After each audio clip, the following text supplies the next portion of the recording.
নিজুম বাবু, একটা কথা বারবার করে সামনে আসছে যে এই মোহাম্মদ ইউনূস তার বিদেশে যে ভাবমূর্তি, বিশেষ করে ইউরোপিয়ান ইউনিয়নে, ইউরোপের বিভিন্ন দেশে এবং ইউনাইটেড নেশনসে, এই যে তার যে ভাবমূর্তি, এই ভাবমূর্তি তৈরি করার নেপথ্যে নাকি একজন নারী রয়েছেন, একজন মহিলা রয়েছেন, এবং তার যে অ্যাক্টিভিটি এটাও নাকি বেশ রহস্যজনক।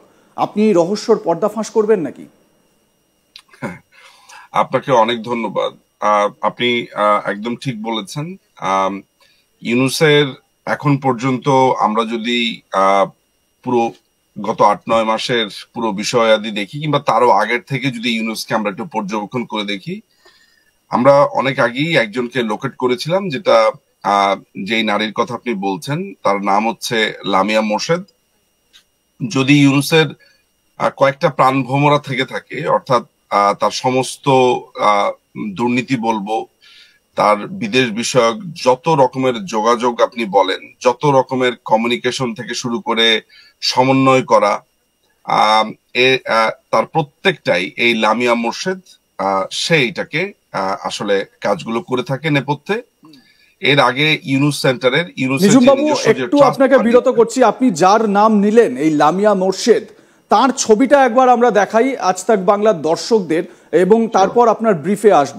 দেখাচ্ছি তার ছবি, লামিয়া মোর্শেদ, যার কথা নিজুম বাবু বলছিলেন, এবং ফরেনে বা বিদেশের কাছে মোহাম্মদ ইউনূসের ভাবমূর্তি উজ্জ্বল করার অন্যতম কারিগর এই মহিলা। তার ব্যাপারে আরো বিস্তারিত জানবো আমরা।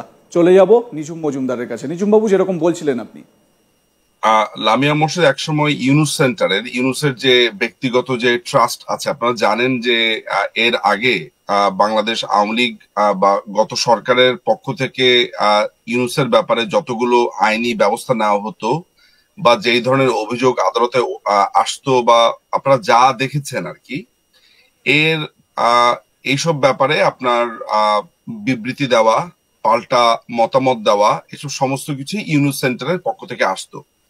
এই ইউনূস সেন্টারের নির্বাহী পরিচালকই ছিল লামিয়া মোর্শেদ। অর্থাৎ অনেক আগে থেকেই ইউনূসের যত রকমের ইন্টারন্যাশনাল অ্যাফেয়ার্স গুলো আছে, যেটা আমি শুরুতেই বলেছি, সেটাই লামিয়া মোর্শেদ দেখতো। 14ই অগাস্ট 2024 সালে তাকে সিনিয়র সচিব মর্যাদা দিয়ে এইচডিজি বিষয়ক মুখ্য সমন্বয়ক হিসেবে নিয়োগ দেওয়া হয়, একটি চুক্তিভিত্তিক নিয়োগ দেওয়া হয়, এবং বলা হয় ইউনূস যতদিন তার কার্যালয়ে থাকবে ততদিন পর্যন্ত তার এই মেয়াদকাল থাকবে, কিংবা বাড়ানো হতে পারে। এই ধরনের একটি প্রজ্ঞাপন 14ই অগাস্ট 2024 জারি করা হয়। কিন্তু এসডিজি বিষয়ক মুখ্য সমন্বয়ক এটা হচ্ছে একটা জাস্ট, আপনাকে কি বলবো, সামনে আসার জন্য একটা চরিত্র মাত্র বা একটা পদ মাত্র, কিন্তু মূল কাজটা সে করছে পর্দার আড়ালে। সেটা আপনি এই যে দেখেন, অ্যান্টনিও বাংলাদেশে এসেছে, আমরা বারবারই বলেছি এটা ইউনূসের পিআর এর একটা অংশ। কিংবা আপনি দেখবেন যে গার্ডিয়ান, তারপরে বিভিন্ন পত্র পত্রিকাতে মাননীয় প্রধানমন্ত্রী শেখ হাসিনাকে নিয়ে নানান ধরনের আলাপ আলোচনা বা যত রকমের আপনি সমালোচনা, কুৎসা যা কিছু দেখবেন, এইটা ইউনূস যে পিআর ফার্ম গুলোকে নিয়োগ করেছে পশ্চিমা দেশে, তারই একটা অংশ হিসেবে লামিয়া মোর্শেদ সেগুলো সমন্বয় সাধন করছে। এগুলো ছাড়াও আপনার টিউলিপ, আপনার ব্রিটিশ মন্ত্রী টিউলিপ, আপনি জানেন যে বঙ্গবন্ধু কন্যা, কনিষ্ঠা কন্যা শেখ রেহানার কন্যা তিনি, টিউলিপ সিদ্দিক। তার ব্যাপারে এই লামিয়া মোর্শেদ দীর্ঘ সময় ধরে আপনার ব্রিটিশ এমপি বলেন বা এই জায়গাতে সমন্বয় করে আসছে তাদের পিআর ফার্মের মাধ্যমে। এবং বাংলাদেশে যেই তথাকথিত তদন্ত বা দুদকের যে তদন্ত শুরু হওয়া বা তাদের এই দুর্নীতির, এই তথাকথিত দুর্নীতির নামে বিভিন্ন ধরনের অপপ্রচার, এই প্রত্যেকটা জিনিস একদম সিঙ্গেল হ্যান্ডেডলি যিনি কভার করেছেন তিনি এই লামিয়া মোর্শেদ। কেমন, আমরা একটা দীর্ঘ সময় ধরে, আমি ব্যক্তিগতভাবে বলতে পারবো যে লামিয়া মোর্শেদের ব্যাপারে এক ধরনের তথ্য আমাদের কাছে রয়েছে, যে ইউনূসের আপনার, ধরা যাক আমি আপনাকে একটা উদাহরণ দিয়ে বোঝাই। সেটা হচ্ছে যে ইউনূসের যারা পিআর ফার্ম গুলো আছে দেশের বাইরে, বা লবিস্ট যে ফার্ম গুলো আছে, তাদের সাথে নিয়মিত যোগাযোগ রাখতে হয়, বা আপনার কার সাথে যোগাযোগ রাখতে হবে, কে বাংলাদেশে আসবে, কোথায় যাবে ইউনূস, তার শিডিউল গুলা কোথায় হবে, বিশেষ করে ফরেন বিষয়ক যেসব আপনার প্রোগ্রাম গুলো আছে, এগুলো সেট করবার পেছনে একটা বড় ভূমিকা লামিয়া মোর্শেদ রাখে। ইনফ্যাক্ট আপনার যখন এই জঙ্গি হামলাটা হয় এই 5ই অগাস্টের আগে, জুলাইতে যখন এই সন্ত্রাসীরা যখন এইসব বাংলাদেশের নানান ধরনের খুন খারাপিতে মগ্ন ছিল বা করছিল, লামিয়া মোর্শেদের তখন সরাসরি কিছু ভূমিকা ছিল। বিশেষ করে আপনার পশ্চিমাদের সাথে যোগাযোগ স্থাপন, তারপরে হচ্ছে যে এই জঙ্গিদেরকে বিভিন্ন জায়গাতে আশ্রয় দেওয়া, বিভিন্ন দূতাবাসের সাথে সংযোগ স্থাপন, এগুলো সে করে আসছিল। এর আগে আপনি দেখবেন যে পিটার হাস নামে আপনার আমেরিকার যেই অ্যাম্বাসেডর আছে, তার যেই ইউনুস সেন্টারের সাথে যোগাযোগটা এটা লামিয়া মোর্শেদের মাধ্যমেই হতো।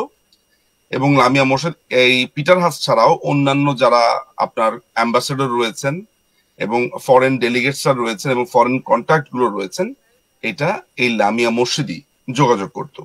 শুধু যোগাযোগ করে মনে হতে পারে যে তিনি শুধু সম্ভবত তাদের সাথে কন্ট্যাক্ট করতো, ইউনুসের সাথে শুধু শিডিউল করে দিত, ব্যাপারটা তা না।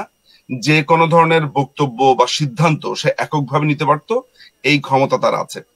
ইউনুসের এই পুরো দখলদার বাহিনীর মধ্যে সবচাইতে প্রভাবশালী, বিশেষ করে পররাষ্ট্র বিষয়ক সবচাইতে প্রভাবশালী লামিয়া মোর্শেদ, যেটা অনেকেই বা অনেক দর্শকরা জানেন না। এবং আমি বলি বা আমরা অনেকেই, আমি এখানে এই জায়গায় একটু আপনার কাছে একটা প্রশ্ন করতে চাইবো, সেটা হচ্ছে এই যে উপদেষ্টা মণ্ডলী রয়েছে, প্রধান উপদেষ্টা মোহাম্মদ ইউনুস, কিন্তু তার যে পররাষ্ট্র দপ্তরের বা পররাষ্ট্র মন্ত্রকের যে একজন উপদেষ্টা রয়েছেন, আমি যদি খুব ভুল না করি তৌহিদ হোসেন, তাহলে তার কি ভূমিকা বা তার কি গ্রহণযোগ্যতা সেরকম নেই? মানে সেই জায়গায় মোহাম্মদ ইউনুস কি এই তৌহিদ হোসেনকেও বিশ্বাস করেন না? সেই কারণে এই মহিলাকে দিয়ে তার সমস্ত পিআর বলুন বা পররাষ্ট্র বিষয়গুলো দেখভালের জন্য তার উপর বেশি আস্থা? তৌহিদ হোসেন হচ্ছে অনেকটা পাপেটের মতো, অনেকটা বলা যায় যে আপনার পুতুল হিসেবে বসিয়ে রেখেছে। সামনে জাস্ট একজনকে বসিয়ে রেখে পেছনে আরেকজনকে দিয়ে কাজ করানো, এই পুরো জিনিসটাই আসলে তৌহিদ হোসেন হচ্ছে ওই যে পাপেট বা নামে মাত্র পররাষ্ট্র মন্ত্রী বা পররাষ্ট্র উপদেষ্টা, কিন্তু পেছন থেকে যিনি কলকাঠি নাড়েন, যিনি পরামর্শ দেন এবং যার সিদ্ধান্তই চূড়ান্ত সিদ্ধান্ত, সেটি হচ্ছে এই লামিয়া মোর্শেদ। ইনফ্যাক্ট মানে তিনি এতটা পাওয়ারফুল। প্রোগ্রামটা করছি, এই যে আজকে প্রোগ্রামটা করছি, আপনি অপেক্ষা করুন, খুব সম্ভবত ইউনুস সেন্টার থেকে একটা প্রতিবাদ লিপি আসবে। এই প্রতিবাদ লিপিতেও আপনি দেখতে পাবেন এই লামিয়া মোর্শেদেরই আপনার হস্তক্ষেপে হবে। আমি যেহেতু এখন বলেছি, অনেকটা হুইসেল ব্লো করেছি, আপনি দেখতে থাকুন যে এই ধরনের যে কোনো ধরনের প্রতিবাদ, যে কোনো ধরনের যোগাযোগ, কিংবা দেখা যাবে যে ইন্ডিয়া টুডের সাথে যোগাযোগের সমস্ত কিছুই এই লামিয়া মোর্শেদের যে টিমটা আছে বা তার পুরো সমন্বয়ে সে হয়ে যাবে। আপনি দেখুন যে তাকে এসডিজি বিষয়ক আপনার মুখ্য আপনার সমন্বয় করা হয়েছে।